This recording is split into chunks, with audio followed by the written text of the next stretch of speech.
seconds left. Cleveland triggers in. James, 2 seconds, 1 second to the win. Oh! LeBron James delivers. What's up, guys, and welcome to Hustle Hoops, home of the Hustle Hoops podcast. As you can tell by the title today, I'm bored, so let's rank NBA players. I don't really have any structure for this video. I just want to get on here and ramble, talk about who I think are maybe like the top 10, 12, 13 best players in the league. I don't know if I should do like if everybody's healthy, because when everybody's healthy, I do think Kawhi Leonard deserves to be on this list. I had Damian Lillard. I remember like last season, the year before, like Dame put up average like 30 the past 2 seasons of him being fully healthy. So Damian Lillard was like a top 10, 9, 8 player in the league for me at one point.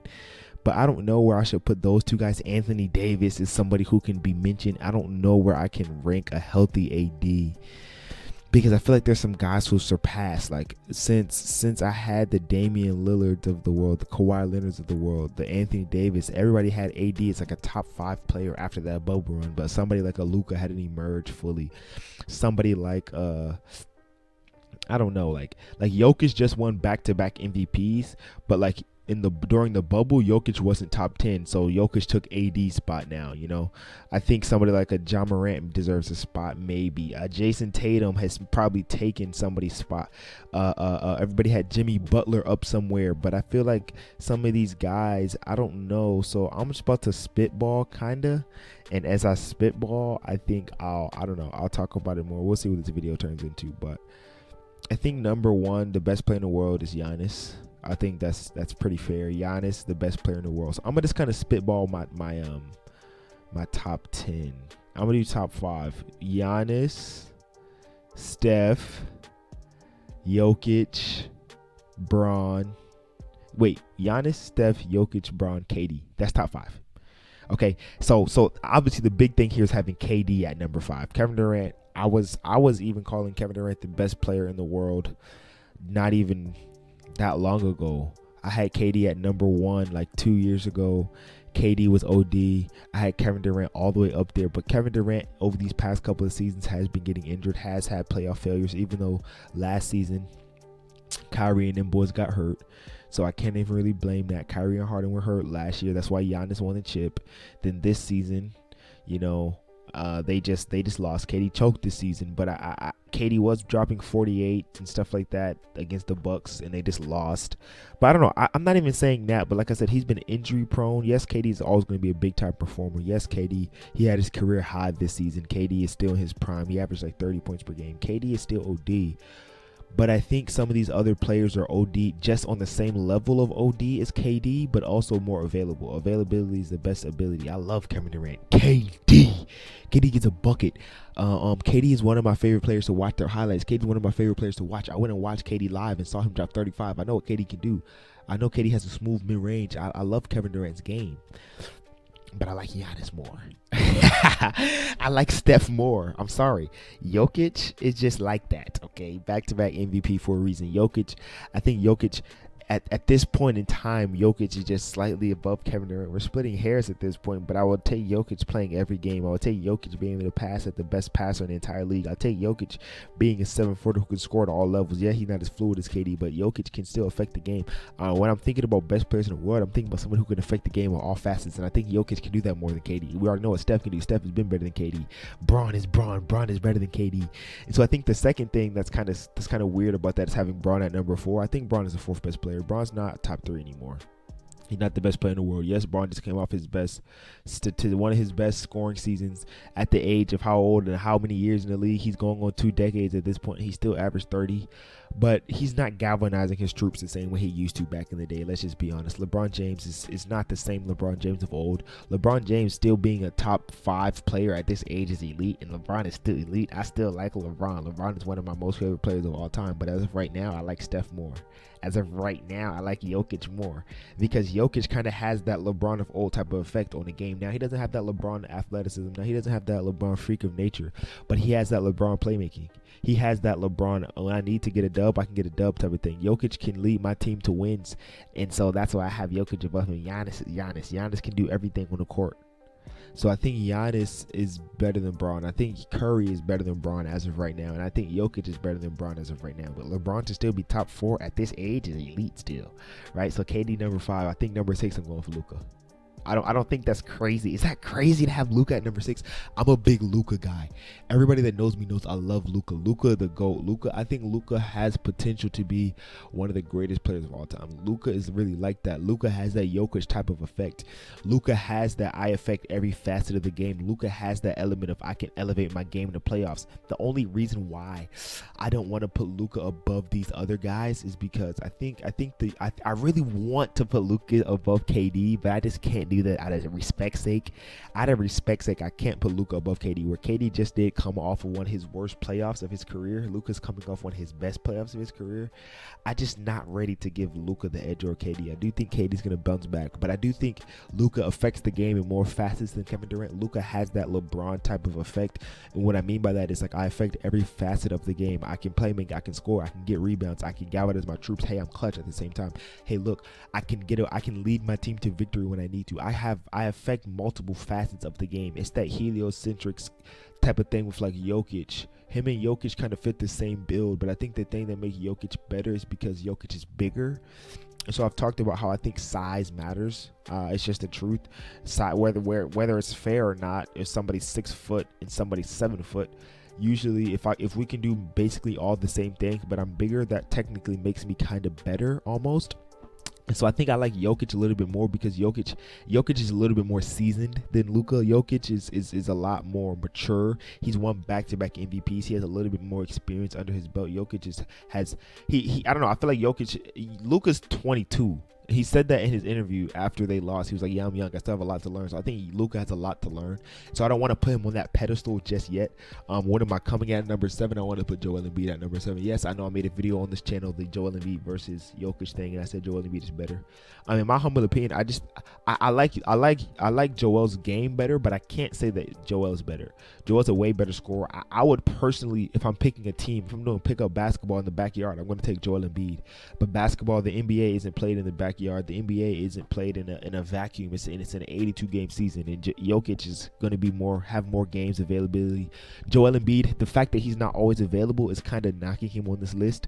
The fact that he doesn't really galvanize his troops in a way to lead his team to victory. He's very condescending in the post-game interviews. I think it's funny. He's trolling. His name is Troel, but I think sometimes like Joel Embiid, you have to do more than just put up points, Joel. You have to do more than just play D. Like these top 5, the guys above you, Joel Embiid, are affecting the game in several facets where all you do is score and block shots. You're not really that elite on the glass. You get 10 boards, but I need you to be averaging. I need you to get more rebounds for how athletic you are. I need you to stop getting hurt all the time. I need you to become, yes, you can pass. I know you can pass, but I need you to become a better playmaker. I need you to affect the game in several ways. I feel like I love your ability to get to the free throw line. And Joel Embiid, you being at number 7 is still very elite. A top 7 player in the league. You're number 2 in MVP voting. I'm not trying to disrespect you. I know what you can do, Joel. You hit a game winner against the Toronto Raptors. Send them boys home. I love me some Joel Embiid. I love Joel Embiid. I like watching him every night. But I just think I like these other guys a little bit more. What am I coming in at number 8? Yikes. Can Tatum go at 8? I forgot Kawhi. Okay, Kawhi. Luka above Kawhi. Kawhi at 7, Joel at 8. I forgot Kawhi. See, that's the thing. I forgot about Kawhi. So I don't know what to expect from Kawhi Leonard, but I think I can put Kawhi above. I don't want to put Kawhi back in the top 5 just yet because I don't know what Kawhi is going to be. So I don't want to put Kawhi, because if I put Kawhi at 5, that means I have to take out KD or Bron. I don't think I want to take Kevin Durant or LeBron James out of top 5 yet. So I don't, and I do think that Luka, then I would have to put Kawhi at 6, but then I have to put Luka at 7. I think Luka deserves that top 6 spot. I think Luka deserves to be knocking at the door of the top 5, but he's not necessarily top 5 yet. He's kind of looking from the outside in.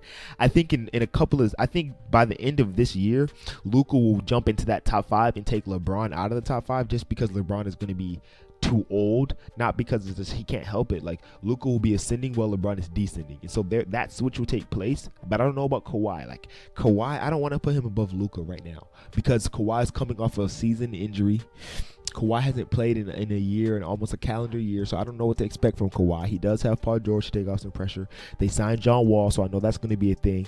But I don't know. I love Kawhi Leonard, but I can't put him above Luka. I think it's kind of like Kawhi is kind of like the small forward version of Joel Embiid. What do I mean by that? Basically, I'm saying it's like Kawhi scores, Kawhi defends, but Kawhi doesn't have the intangibles. Kawhi doesn't galvanize the troops. Kawhi's not leading his team. He's not a triple-double type threat.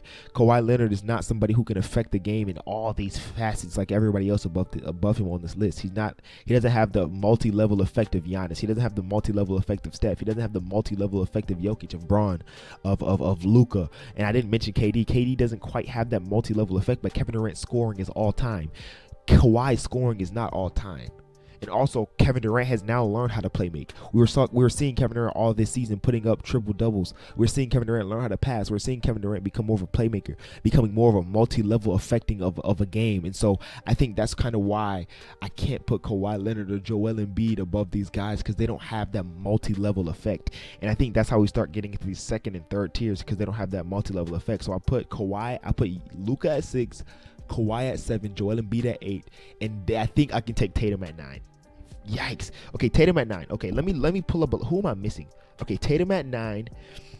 Tatum is elite. Tatum needs to take that second. Is Tatum top 10? Okay, so that means, what about Jimmy Butler? Is Jimmy still top 10? What about Ja Morant? Is Ja top 10? What about Dame? Because Dame is coming back too. So what can I expect from Dame? And so when I think I'm getting to that,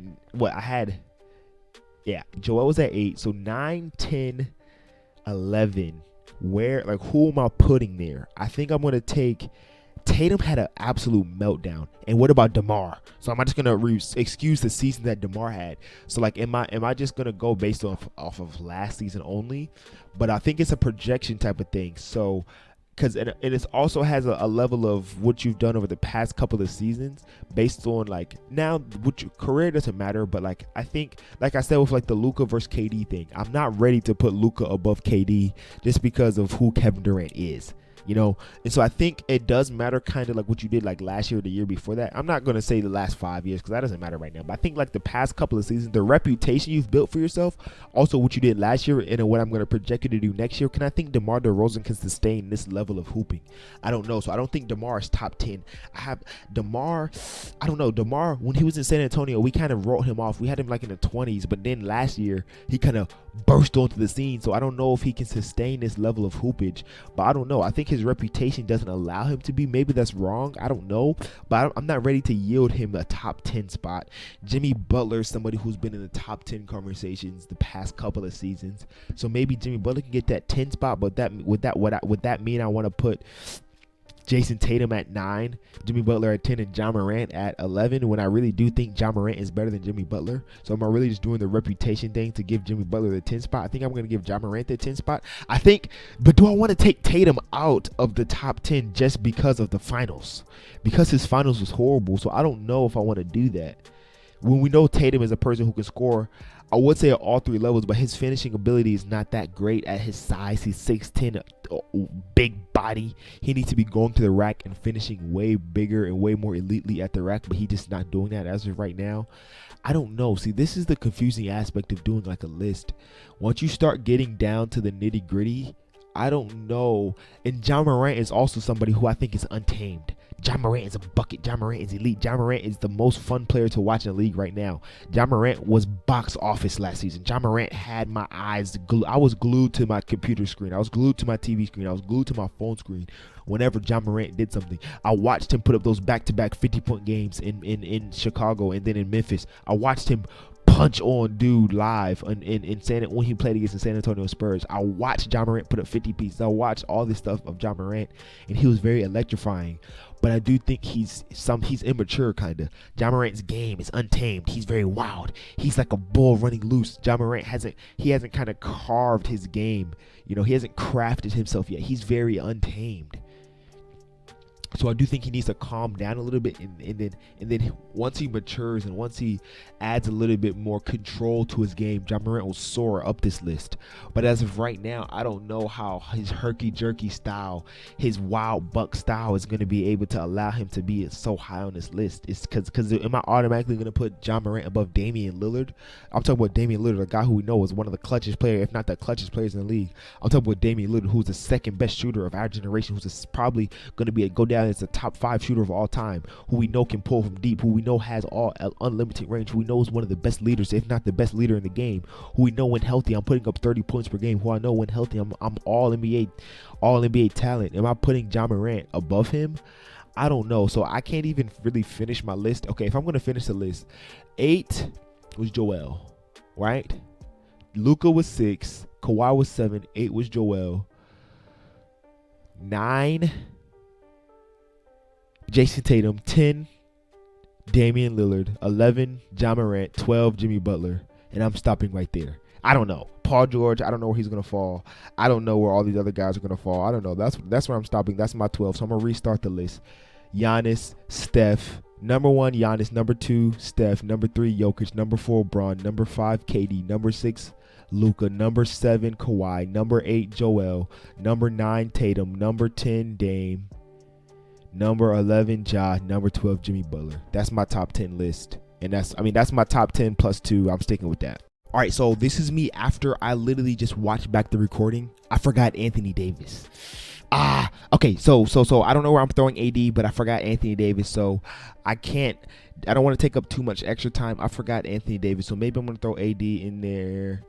AD is going to fall in that last conversation where I was figuring out the 9, 10, 11, 12, 13. Maybe Jimmy Butler gets pushed back. Maybe Ja Morant gets pushed back. Maybe AD goes at 11. I don't know. I forgot Anthony Davis. Anthony Davis falls between 9 and 12. Or 9 and 13. I forgot AD. My fault.